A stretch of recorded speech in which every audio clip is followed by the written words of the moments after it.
नमस्कार, मैं हूँ डॉक्टर सरिता स्वामी, असिस्टेंट प्रोफेसर। और आज हम भाषा का मूल आधार व्याकरण का एक महत्वपूर्ण टॉपिक संज्ञा प्रकरण का प्रारंभ करने जा रहे हैं, जिसके अंतर्गत आज हम माहेश्वर सूत्र एवं प्रत्याहारों के बारे में जानेंगे। संज्ञा प्रकरण समस्त प्रतियोगी परीक्षाओं में पूछे जाने वाला एक अत्यंत महत्वपूर्ण बिंदु है और इससे संबंधित प्रश्न लगभग प्रत्येक प्रतियोगी परीक्षा में काम आते हैं। महर्षि पाणिनि कृत संस्कृत व्याकरण है और महर्षि पाणिनि संस्कृत भाषा के सबसे बड़े वैयाकरण हुए हैं। इनके ग्रंथ का नाम अष्टाध्यायी है, जिसमें 8 अध्याय और लगभग 4000 सूत्र है। संस्कृत भाषा को व्याकरण सम्मत रूप देने में पाणिनि का योगदान अतुलनीय माना जाता है। महर्षि पाणिनि ने वर्णमाला को 14 सूत्रों में बांटा, जिन्हें माहेश्वर सूत्र कहा जाता है। ऐसा माना जाता है कि ये सूत्र महर्षि पाणिनि को भगवान शिव की तपस्या के फलस्वरूप शिव के डमरू से निकली ध्वनि के रूप में प्राप्त हुए और इन 14 माहेश्वर सूत्रों को विशेष क्रम देकर 42 प्रत्याहारों का निर्माण किया। इन सूत्रों में सबसे पहले स्वरों को और बाद में व्यंजनों को एक व्यवस्थित एवं सुनिश्चित क्रम से रखा गया है। यह सूत्र संपूर्ण व्याकरण के प्राण स्वरूप है। हमारे व्याकरण के त्रिमुनि हुए हैं, जिन्हें प्रश्न के रूप में भी पूछा जाता है परीक्षाओं में। महर्षि पाणिनि हैं, जिन्होंने अष्टाध्यायी ग्रंथ लिखा है। सूत्र शैली में लिखे गए एक 4000 सूत्रों को उन्होंने एक व्याकरण का एक वैज्ञानिक रूप प्रदान किया। महर्षि पाणिनि कृत अष्टाध्यायी ग्रंथ के सूत्रों का जहाँ पूर्णतः स्पष्टीकरण नहीं हुआ है, वहाँ महर्षि कात्यायन, जिनका एक नाम वररुचि भी है, उन्होंने वार्तिकों की रचना की, जिससे और अधिक व्याकरण के सूत्रों को स्पष्टता मिली। और महर्षि पतंजलि ने सूत्रों और वार्तिकों को और अधिक व्याख्यायित किया और अधिक स्पष्टता प्रदान की महाभाष्य लिख करके। तो ये हमारे व्याकरण के 3 मुनि हैं, महर्षि पाणिनि, महर्षि कात्यायन या वररुचि तथा महर्षि पतंजलि। इन तीनों का व्याकरण में अतुलनीय योगदान माना गया है। माहेश्वर सूत्र, जिन पर पूरी व्याकरण टिकी हुई है, इसे शिव सूत्र भी कहा जाता है और इसका एक अन्य नाम वर्ण समाम्नाय भी है। तो किसी भी रूप में प्रश्न बन सकता है कि माहेश्वर सूत्र अथवा शिव सूत्र अथवा वर्ण समाम्नाय। तो ये 14 माहेश्वर सूत्र माने गए हैं। इन 14 माहेश्वर सूत्रों के एक विशेष क्रम के रूप में हैं और इन्हें इसी क्रम के रूप में याद करना है और इनका वर्णों का भी क्रम एज इट इज रहेगा। तो अ इ ऊण, रील रीक, एओंग, आई आउच, हय वरट, लण, यमगणनम, झबय, घ ड धश, जब गडदश, ख फ छ ठ थ, चट तव, कपय, श श स र हल। ये 14 माहेश्वर सूत्र है। इनका अब हम यह समझेंगे कि महर्षि पाणिनि ने किस वैज्ञानिक तरीके से इस वर्णमाला की स्थापना की है। इन्होंने सर्वप्रथम इन 4 सूत्रों में स्वरों को रखा है, तत्पश्चात व्यंजनों को रखा है और किस प्रकार से प्रत्याहार का निर्माण किया है, जिससे हमें संक्षिप्तीकरण मिलता है। हम डिटेल में वह चीज़ नहीं कहते, अपितु संक्षेप में वह कह देते हैं और हमारा समय और श्रम दोनों बचता है। हमें याद करने में भी सुविधा रहती है। तो माहेश्वर सूत्रों की संख्या है 14 और इनसे निर्मित प्रत्याहारों की संख्या है 42। तो माहेश्वर सूत्र में कुल वर्णों की संख्या भी 42 ही है, जिसमें स्वरों की संख्या 9 मानी गई है और व्यंजनों की संख्या 33 मानी गई है। और यहाँ स्वरों को अच प्रत्याहार के अंतर्गत परिगणित किया है और अच प्रत्याहार का कैसे हम निर्माण करेंगे वह हम आगे पढ़ेंगे। और व्यंजनों को हल कहा गया है, इसका भी हम आगे विस्तृत रूप से वर्णन करेंगे। यहाँ यह समझने योग्य बात है कि स्वर अपने आप में पूर्ण है, लेकिन जो व्यंजन होते हैं वह स्वरों के बिना हम उन्हें बोल नहीं सकते, उच्चारित नहीं किया जा सकते। अतः स्वर अपने आप में समर्थ एक पूर्ण इकाई है, किंतु व्यंजन स्वरों के ऊपर आश्रित है। जैसे यहाँ उदाहरण के रूप में क में अ मिला तब हम क का उच्चारण कर पाएंगे, अन्यथा क हलंत ही है। और यदि उसमें कोई भी स्वर मिलता है, जैसे आ मिलाया तो का बन गया, ई मिलाई तो की बन गई, इसी प्रकार ऊ मिलाया तो कु बन गया। प्रत्येक व्यंजन जब तक उसमें स्वर न मिले हम उसका उच्चारण नहीं कर सकते, लेकिन स्वरों का अपने आप में पूर्ण रूप से उच्चारण भी संभव है। हम अ से उच्चारण कर सकते हैं, अ आ ई का भी, लेकिन क ख ग जब तक हम उसमें क अ मिलाया तब क बना, ख में अ मिलाया तब ख बना, तब उच्चारण कर पाएंगे। अतः ये एक महत्वपूर्ण बात है कि व्यंजन है वो स्वरों के जब तक उसमें मिलान नहीं होता है तब तक हम उसका उच्चारण नहीं कर सकते हैं। अब हम समझते हैं कि जो प्रत्याहार निर्माण किया है उनके पीछे कौन से सूत्र कार्य कर रहे हैं। सर्वप्रथम जो सूत्र महर्षि पाणिनि ने बताया है वह सूत्र है एषाम अन्त्य इतः। एषाम अन्त्य इतः जो सूत्र है, इसमें एषाम जो ये शब्द है इसका तात्पर्य है इनका, इनका अर्थात इन माहेश्वर सूत्रों में जो अंत्य अर्थात अंतिम जो वर्ण है, इतः उनकी इत संज्ञा होती है। माहेश्वर सूत्र हमने पढ़े, हमारे 14 माहेश्वर सूत्र है, इनमें जो अंतिम है, अंतिम जैसे ये प्रथम माहेश्वर सूत्र है, इस प्रथम माहेश्वर सूत्र में अंतिम वर्ण क्या है? ण। ये जो ण है ये हमारा अंतिम वर्ण है। इसी प्रकार द्वितीय माहेश्वर सूत्र है रि री क, इसमें अंतिम क्या है? ये क। इसी प्रकार 14 माहेश्वर सूत्रों में जो जो अंतिम है वह क्या हो गया? इत संज्ञक होता है, उनकी इत संज्ञा होगी। और इत संज्ञा विधायक सूत्र कौन सा दिया महर्षि पाणिनि ने? हलंत्यम, अंतिम हल। अंतिम ये हल है, हल अर्थात व्यंजन है। ण क हलंत है, ये ङ, ये च, ये ट, ये सब है, इनकी इत संज्ञा होगी। कौन से सूत्र से होगी? हलंत्यम, इस सूत्र से इसकी इत संज्ञा होगी। और इत संज्ञा जिनकी होती है उसमें अदर्शनम लोपः, लोप संज्ञा विधायक सूत्र यहाँ दिया कि लोप का तात्पर्य किसी वर्ण का नष्ट होना नहीं है, क्योंकि पाणिनि ऐसा मानते हैं कि शब्द नित्य है। जितने भी वैयाकरण हैं वो शब्द को एक नित्य स्वरूप का मानते हैं। वो ये मानते हैं कि शब्द का लोप होना का तात्पर्य उसका नष्ट होना नहीं है, अपितु अदर्शनम, उसका दिखाई न देना। उस समय उस वर्ण का उस स्थिति में न दिखाई देना ही लोप कहलाता है। और किसका लोप? तस्य लोपः, तस्य किसका? जिसकी इत संज्ञा हुई है, जिसकी इत संज्ञा हुई है उसका लोप हो जाता है। जैसे अ इ उ ण में इस ण अंतिम ण की इत संज्ञा हुई है तो इसका हम लोप कर देंगे। और लोप का तात्पर्य है अदर्शनम, जिसका दिखाई न देना। जैसे हम प्रत्याहार बनाएंगे तब हम आपको दिखाएंगे कि किस प्रकार से हमने लोप करके और प्रत्याहार में उस वर्ण की गिनती नहीं की है। और प्रत्याहार विधायक सूत्र कौन सा है? आदिरंतेन सहेता।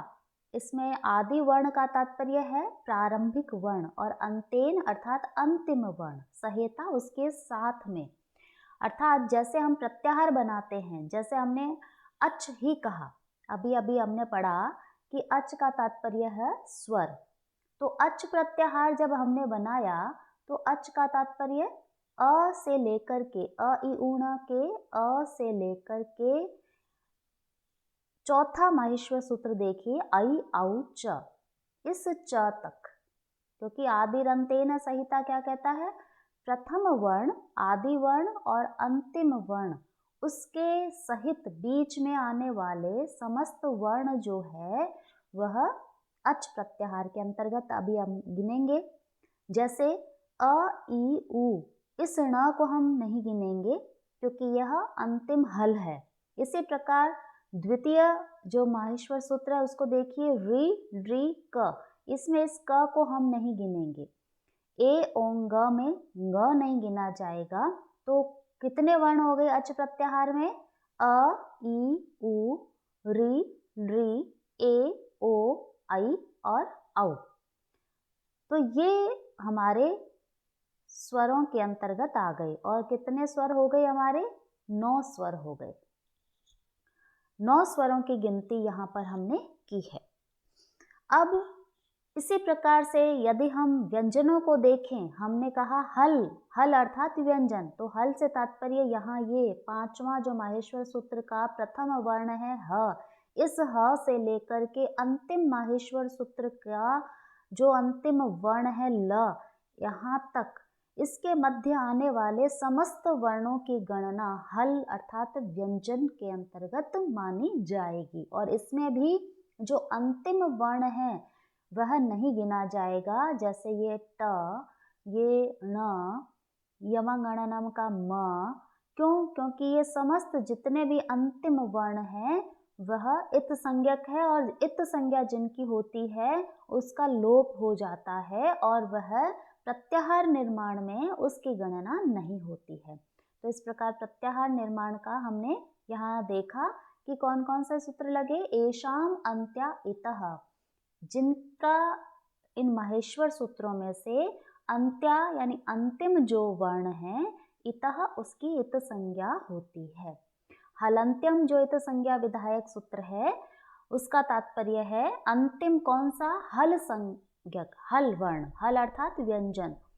और लोप का तात्पर्य क्या माना गया है, अदर्शनम लोपः, लोप का तात्पर्य दिखाई न देना, उस वर्ण का उस स्थिति में दिखाई न देना ही लोप होता है। लोप का तात्पर्य नष्ट होना नहीं है। और तस्य लोपः में किसका लोप हुआ, जिसकी इत संज्ञा हुई है उस वर्ण का लोप हो गया है। और प्रत्याहार विधायक सूत्र यदि पूछा जाए तो आदिरंतेन सहेता, आदि वर्ण और अंतिम वर्ण के सहित मध्य में आने वाले समस्त जो वर्ण हैं वह प्रत्याहार के अंतर्गत माने जाएंगे। तो इस प्रकार से अब पुनः देखिए अच यानी स्वर। अभी हमने प्रत्याहार निर्माण किया अच का, तो इसमें ये 4 हमारे प्रत्याहार है। इन 4 प्रत्याहारों से हमने अच प्रत्याहार का निर्माण किया 4 सूत्रों से। आई उण के अ के प्रारंभिक वर्ण है आदि और औच का जो च है यह अंतिम है। तो इस प्रकार से इन 4 सूत्रों से हमने अच यानी स्वरों की हमने गिनती की। और इस गिनती में भी अंतिम प्रत्येक सूत्र का अंतिम वर्ण हमें नहीं गिनना है। जैसे आई उण का न नहीं गिनना, रील री क का क नहीं गिनना, एओंग का ङ हमें नहीं गिनना और अयौच का च इसलिए गिनना है केवल मात्र प्रत्याहार बनाने के लिए कि यहाँ तक हमें गिनती करनी है। लेकिन इस स्वरों की गणना के मध्य यह च भी नहीं आएगा। तो कौन कौन से हमारे स्वर हो गए, अ ई उ री री ए ओ आई और औ। अब इनमें भी जो प्रथम 2 सूत्र है, पहला और दूसरा सूत्र, ये मूल स्वर के अंतर्गत गिने जाते हैं। तो मूल स्वर का यदि प्रत्याहार बनाए हम तो अक प्रत्याहार माना जाएगा। अक में भी प्रथम वर्ण अ और अंतिम वर्ण ये क। तो अ से लेके क तक के वर्ण इसमें आएंगे और आपको पता ही है कि अंतिम ये वर्ण नहीं गिना जाएगा हल, क्योंकि इसकी हमने इत संज्ञा कर दी और जिसकी इत संज्ञा होती है उसका लोप हो जाता है। तो अक प्रत्याहार के अंतर्गत कौन कौन से वर्ण आएंगे? 5 वर्ण आएंगे, अ, ई, उ, री और री। ये 5 स्वर मूल स्वर कहलाते हैं। तो यदि प्रश्न पूछा जाए मूल स्वर कौन से हैं, तो अ, ई, उ, री और री ये मूल स्वर है। यदि यह पूछा जाए कि मूल स्वर कौन से प्रत्याहार के अंतर्गत गिनती की है इसकी, तो अक प्रत्याहार के अंतर्गत गिनती की है और प्रथम और द्वितीय सूत्र के अंतर्गत यह आए हैं। अब तीसरा और चौथा जो सूत्र है उसमें संयुक्त स्वरों की हमने गणना की। संयुक्त स्वरों के लिए हमने एच प्रत्याहार का निर्माण किया। एच प्रत्याहार में भी देखिए एओंग का ए से लेकर आई आउच के च तक, और मध्य में आने वाले वर्णों को हमने गिना है किसको छोड़ के? इत संज्ञक वर्ण को छोड़ करके। ये ङ अंतिम है, इस ङ को हमने छोड़ दिया तो 4 ही वर्ण हमारे संयुक्त वर्ण हुए, ए, ओ, आई और औ। तो इस प्रकार से प्रथम 4 सूत्रों में महर्षि पाणिनि ने मूल स्वर और संयुक्त स्वरों को हमें समझाया है कि मूल स्वर है वह अक प्रत्याहार के अंतर्गत है और इसमें 5 वर्ण आएंगे, अ, ई, उ, री और री। और संयुक्त स्वर एच प्रत्याहार के अंतर्गत है और इसमें 4 स्वर आएंगे, ए, ओ, आई और औ। अब हम व्यंजनों को देख लेते हैं। व्यंजनों को यहाँ हल प्रत्याहार के अंतर्गत माना और यदि हल इतना ही कह देते हैं तो इसमें समस्त व्यंजन समाहित हो जाते हैं। आगे जब हम सूत्रों को करेंगे तब हम इस चीज़ को वहाँ पर प्रैक्टिकली फेस करेंगे और किस प्रकार से हमें केवल अच कहने मात्र से ही सूत्र का लागू होना है, हल कहना है तो वहाँ किन किन वर्णों का वहाँ आना है, तो यह हम प्रैक्टिकली तब देखेंगे। अभी हमें प्रत्याहार और उसका समझना है। तो हल देखिए, हल का तात्पर्य व्यंजन है, अर्थात इसलिए क्योंकि हल में समस्त व्यंजन समाहित हो जाते हैं। 5वां सूत्र है हय वर ट। इसके ह से हमने प्रारंभ किया, आदि वर्ण है ह, और अंतिम सूत्र है 14वां, इसके ल तक। आदिरंतेन सहेता क्या कहता है? आदि वर्ण से लेकर के अंतिम वर्ण तक के समस्त मध्य में आने वाले वर्ण केवल इत संज्ञक वर्णों को छोड़कर। तो इत संज्ञक वर्ण हमें हर स्थान पे हर सूत्र में छोड़ने हैं। जैसे हय वर ट का ट हमें छोड़ना है, लण का ण, यम गण नम का म हमें छोड़ना है। इस प्रकार से इन सूत्रों को यदि हम देखेंगे तो हम उसको समझ जाएंगे। तो हल में समस्त व्यंजन आ गए हैं। अब इन समस्त व्यंजनों को भी महर्षि पाणिनि ने 3 वर्गों में समाहित कर दिया है। 3 वर्ग कौन से? अंतस्थ वर्ण, स्पर्श वर्ण और ऊष्म वर्ण। स्पर्श वर्ण को हम वर्ग भी कहते हैं क्योंकि 5 हमारे वर्ग है, क, च, ट, त, प। इन 5 वर्गों के ही 5 वर्ण यहाँ अलग क्रम से आए हुए हैं। पहले हम अंतस्थ वर्ण को देख लेते हैं। अंतस्थ में यण प्रत्याहार बनता है हमारा। यण प्रत्याहार का तात्पर्य देखो, हय वर ट के य से हमने प्रारंभ किया है। यहाँ द्वितीय वर्ण है य, यहाँ से प्रारंभ करके लण के ण तक हमने इसको गिना है। इसका कारण यह है कि इस प्रथम ह को हमने यहाँ इसलिए छोड़ दिया क्योंकि यहाँ देखिए 14वें सूत्र में हल का जो ये ह है यह ऊष्म वर्णों में आ रहा है और ये इस ह की पुनरावृत्ति हो रही है, अतः हमने अंतस्थ में इस ह की गिनती नहीं की है। तो यहाँ पर अंतस्थ वर्ण में कौन सा प्रत्याहार है? यण प्रत्याहार। हय वर ट के य से लेकर के लण के ण तक, और इसमें कितने वर्ण आएंगे? य, व, र और ल।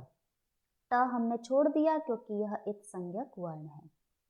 इसी प्रकार स्पर्श वर्ण जो है वो यय प्रत्याहार में है। यय में यमंगण का य है, यहाँ इससे प्रारंभ किया हमने, और यहाँ क प य, ये जो 12वां सूत्र है, इसके क प य के य तक हमने इसको यय प्रत्याहार गिना।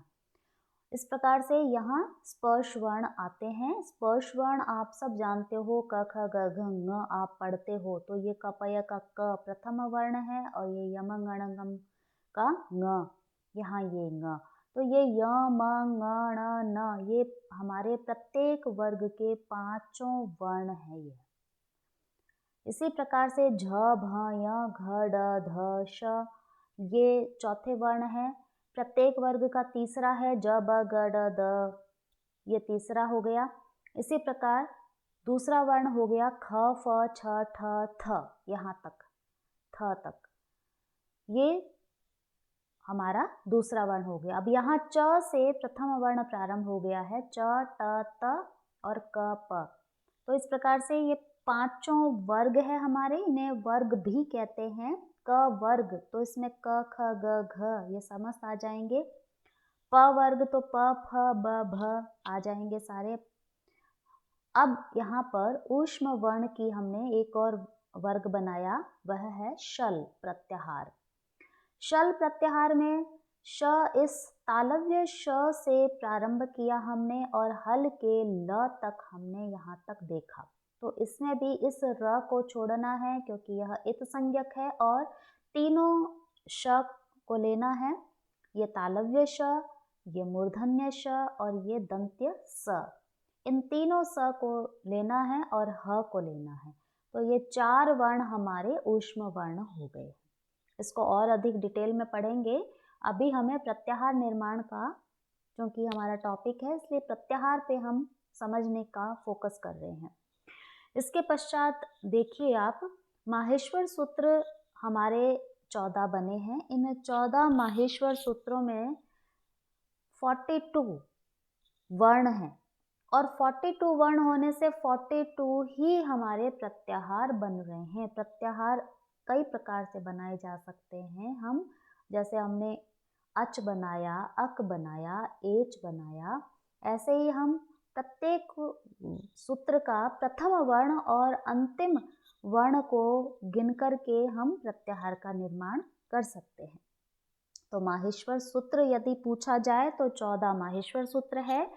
शिव सूत्र भी इसे ही कहते हैं क्योंकि भगवान शिव के डमरू से यह ध्वनि निकली थी, जिसको आधार बनाकर के एक व्यवस्थित और वैज्ञानिक रूप से महर्षि पाणिनि ने एक परंपरा का प्रारंभ किया और आज तक वह परंपरा अनवरत चल रही है, जिसका किसी भी भाषा में इतना वैज्ञानिक विवेचन नहीं है जितना इस संस्कृत में है, और इसी को आधार बनाकर अन्य व्याकरण भी चली है, अन्य व्याकरण भी उस पर आधारित है।